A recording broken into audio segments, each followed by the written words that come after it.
of the first things to come out here today is news of a child in South Africa who has been in HIV remission for 8.5 years, which is big news.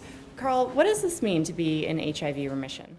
Let's talk about what remission truly means. All remission means is this individual, this child, has no detectable virus in their body as measured in blood, and has been that way for a number of years, as you said, but also there's no medication involved. So the body is naturally controlling this infection.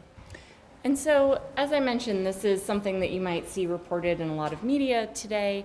Is this something that is really big news in the scientific community, though? So if we think about it from one perspective, a single child may not be such big news, but in terms of the number of these patients we've had over the years, so far we've identified anywhere 3 or 4. We had the Mississippi child, we had the French teenager, and now we have the South African child. And in that sense, are these people, is there something unique about them that will teach us something about the biology of the human interaction with HIV, or are these just one-off random things that we just don't know? So this is where research comes in. Help us understand what's really going on in each of these individuals.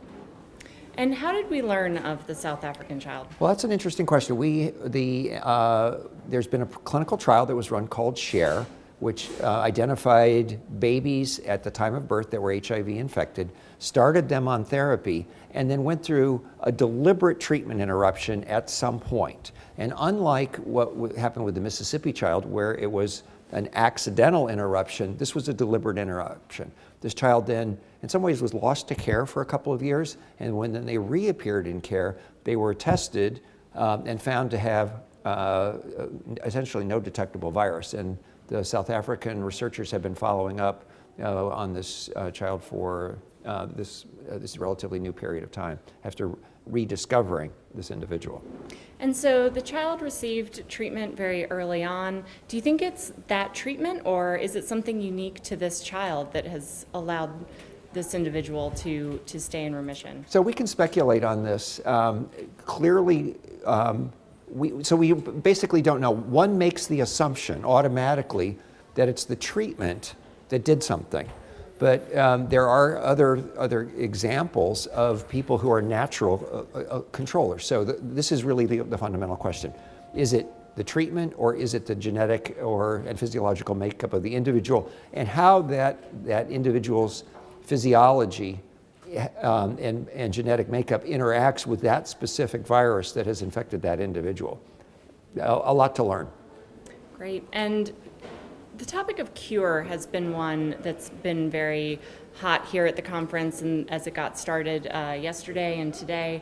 And when people hear about a case like this, they might think automatically this child has been cured. Is that the case? What do we need to take away with regard to cure from cases like this?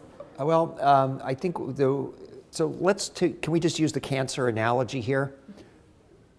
So when people have cancer and they're treated for their cancer, they go into something called remission, and that remission can last a day, a week, a month, a year, a lifetime. And in that case, what we have is a situation where this child, soon to be, as they grow up and get older, will continue development, and the question is, will any residual virus in their body rebound? We have this fundamental problem, is we cannot go and analyze every single cell in an individual to see if that cell has HIV in it. And based on other cases we've had rebound, including the Boston patients that were reported a couple of years ago, where it looked like there was very little or no virus in their systems, they did all ultimately rebound. So remission means that they are stable at this point in time, but that doesn't mean it will last.